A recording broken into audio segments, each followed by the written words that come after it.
அனைவருக்கும் வணக்கம். இன்னைக்கு ஹிந்து நியூஸ் பேப்பர்ல என்ன இம்பார்ட்டன்ட் நியூஸஸ் இருக்கு அப்படின்னு சொல்லி பார்ப்போம். ஸோ முதல்ல வந்து பார்த்தீங்கன்னா, cabinet approves 4 more judges for supreme court அப்படின்னு சொல்லி குடுத்துருக்காங்க. சரியா? ஸோ நேத்து கேபினட் மீட்டிங் வந்து நடந்திருக்கு.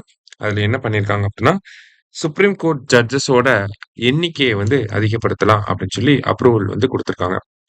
இப்போ current strength of the supreme court என்ன அப்படின்னு சொல்லி பார்த்தீங்கன்னா, 1+33ன்னு இருக்கு. மொத்தமா 34. இந்த 34ங்கிற நம்பர 38ஆ இன்கிரீஸ் பண்ண போறாங்க. இப்போ 1+37 அப்படின்னு சொல்லி கொண்டு வர போறாங்க. சரியா? ஸோ இத பண்ணக்கூடிய அதிகாரம் யாருக்கு இருக்கு அப்படின்னா, பார்லிமென்ட்க்கு தான் இருக்கு. ஓகேவா? அதாவது ஆர்டிகிள் 124 சப் கிளாஸ் 1ல என்ன சொல்லியிருக்காங்கன்னா, parliament from time to time ஆ சுப்ரீம் கோர்ட் ஜட்ஜஸோட கவுண்ட்ட வந்து நம்பர வந்து இன்கிரீஸ் பண்ணிக்கலாம் அப்படின்னு சொல்லி சொல்லியிருக்காங்க. ஸோ பார்லிமென்ட் பண்ண முடியும். பார்லிமென்ட் அத எப்படி பண்றாங்கன்னா, supreme court number of judges act அப்படின்னு சொல்லி ஒரு சட்டம் கொண்டு வந்திருக்காங்க. ஓகேவா? Supreme court number of judges act அப்படிங்கிற சட்டம் எப்போ வந்திருக்குன்னா, 1956ல வந்திருக்கும். அதன் அடிப்படையில என்ன பண்றாங்கன்னா, ஃப்ரம் டைம் டூ டைம் இந்த சுப்ரீம் கோர்ட் ஜட்ஜஸ் உடைய எண்ணிக்கைய இன்கிரீஸ் பண்ணிக்கிட்டு இருக்காங்க. ஸோ இந்த சட்டத்த அமெண்ட் பண்ணி தான் இப்ப 34ங்கிற நம்பர 38ஆ இன்கிரீஸ் பண்ண போறாங்க. இது சுப்ரீம் கோர்ட்னா. இதுவே ஹை கோர்ட்ன்னு பார்க்கிறப்ப, ஆர்டிகிள் 216 என்ன சொல்லுதுன்னா, president from time to time high court judges உடைய கவுண்ட்ட இன்கிரீஸ் பண்ணிக்கலாம் அப்படின்னு சொல்லி சொல்றாங்க. சரியா? அப்ப சுப்ரீம் கோர்ட்னா நம்பர் ஆஃப் ஜட்ஜஸோட எண்ணிக்கையை இன்கிரீஸ் பண்றது பார்லிமென்ட். ஹை கோர்ட்னா நம்பர் ஆஃப் ஜட்ஜஸோட எண்ணிக்கையை இன்கிரீஸ் பண்றதுக்கான அதிகாரம் பிரசிடென்ட் கையில இருக்கு அப்படிங்கிறத நம்ம தெரிஞ்சுக்கணும். சரியா? அதான் நம்ம முதல் செய்தியில பார்க்கிறோம்.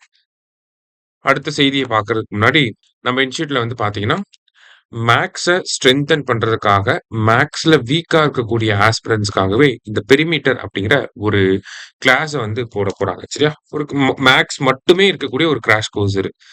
இதுல உங்களுக்கு ஆப்டிட்யூட் அண்ட் ரீசனிங் 2மே கவர் பண்ணி குடுத்துருவாங்க. இன் பிட்வீன் டெஸ்ட் எல்லாமே இருக்கும். ஃபுல் அண்ட் ஃபுல் ஆன்லைன்ல உங்களுக்கு ரெக்கார்டட் செஷன்ஸ் வந்து குடுத்துருவாங்க. ஸோ எப்ப டவுட் இருந்தாலும் எடுத்து பார்த்துக்கலாம். சரியா? அது போக உங்களுக்கு மேத்ஸ்க்கான மெட்டீரியலையும் வந்து குடுத்துருவாங்க. ஸோ காம்ப்ரிஹென்சிவா உங்களுக்கு மேத்ஸ கவர் பண்ணி குடுத்துருவாங்க. 25 அவுட் ஆஃப் 25ங்கிற அந்த பிராக்டிஸ உங்களுக்கு வந்து குடுத்துருவாங்க. சரியா? ஸோ இத பத்தி தெரிஞ்சுக்கணும்னா, அந்த ஸ்க்ரீன்ல இருக்க நம்பருக்கு கான்டாக்ட் பண்ணிக்கோங்க. ரைட். அடுத்தது வந்து பார்த்தீங்கன்னா, cabinet gives not to make insult to Vande Mataram an offence அப்படின்னு சொல்லி குடுத்துருக்காங்க. ஓகேவா? அதாவது வந்தே மாதரம் அதுதான் வந்து பார்த்தீங்கன்னா, நம்மளுடைய நேஷனல் சாங் அதுதான். இந்த வந்தே மாதரம் பாடலுக்கு வந்து ஏதாவது இன்சல்ட் பண்ணிட்டோம் அப்படின்னா, அதுக்கு வந்து பனிஷ்மென்ட் வந்து குடுக்க போறாங்க. சரியா? அத வந்து ஒரு அஃபென்ஸ் ஒரு கிரிமினல் அஃபென்ஸா பார்த்து, அதுக்கு வந்து பனிஷ்மென்ட் குடுக்க போறாங்க. எந்த சட்டத்துக்கு கீழ அப்படின்னு சொல்லி பார்த்தீங்கன்னா, prevention of insults to national honour act 1971 அப்படிங்கிற சட்டம் இருக்கும். இந்த சட்டத்துக்கு கீழ பார்த்தீங்கன்னா, நேஷனல் ஆந்தம், இந்தியாவோட ஃபிளாக், நம்மளோட கான்ஸ்டிடியூஷன் இந்த மாரியான விஷயங்கள நம்ம இன்சல்ட் பண்ணிட்டோம்னா, அதுக்கு வந்து 3 இயர்ஸ் வந்து இம்ப்ரிசன்மென்ட் குடுப்பாங்க. 3 years imprisonment or fine or both அப்படிங்கிறது தான் அதோட பனிஷ்மென்ட். சரியா? 3 வருஷம் சிறை தண்டனை, இல்லாட்டி ஃபைன், இல்லன்னா 2மே சேர்த்து கூட குடுக்கலாம். ஓகேவா? ஸோ அதுக்கு கீழ இப்ப என்ன ஆட் பண்ண போறாங்க?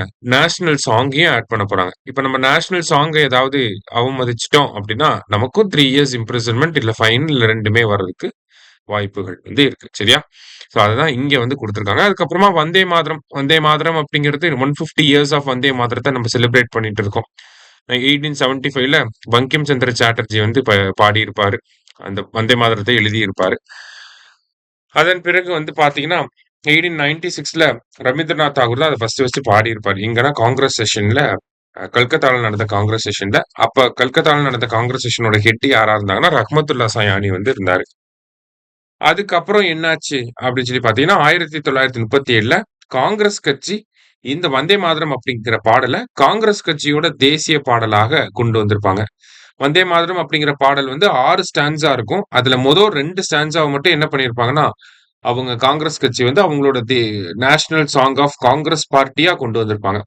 அதுக்கப்புறமா ஜனவரி 26, 1950ல இந்தியாவோட நேஷனல் சாங்கா இந்த வந்தே மாதரம் அப்படிங்கிறது வந்திருக்கும். அப்போ நேஷனல் சாங்கா வர்றப்பயும் 2 பேராகிராஃப் தான் வந்து கொண்டு வந்திருப்பாங்க.